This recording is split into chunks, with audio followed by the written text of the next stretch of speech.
All right, the next drill we're going to go into is called a high tee drill.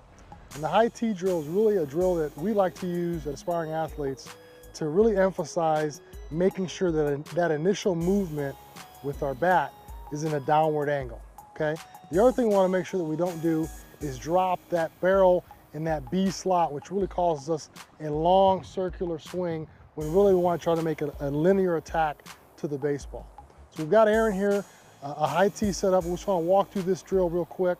Aaron, go ahead and get in your stance, okay? Now, as Aaron gets in his stance, the one thing you want to make sure you do is when you tee the ball up, tee it up almost as it's a two-seam fastball facing you, okay? What that does for us as hitters is it gives us a target with that top seam. We want our guys to really focus on trying to hit that top seam with the barrel of their bat, creating backspin, okay? The other thing we also want to make sure we do is we don't set the tee up too far within the body. We want to just set it up just outside the hip, okay? So what's going to happen now is I'm going to back away, and Aaron's going to go ahead and take a couple swings. And our goal, again, is to hit this top seam, create some downward action.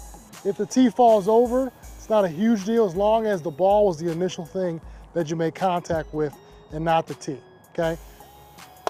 Notice, as he's swinging, he's not really slowing anything down. He's taking his game swing. He's just really overemphasizing that top hand as we come through the zone. Good. All right, another thing you'll notice that he's doing is holding his finish after he makes contact. And that's a great technique to use while we're using the tee to reinforce core stability in the body.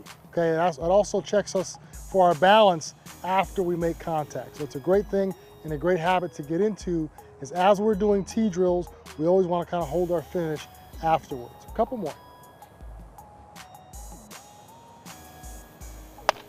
Okay, good. Notice we are doing high tee drill. We want to put the ball at the top of the strike zone, okay?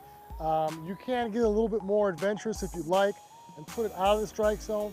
But for us, I really feel like it's the best practice to put the ball basically at the top of the strike zone.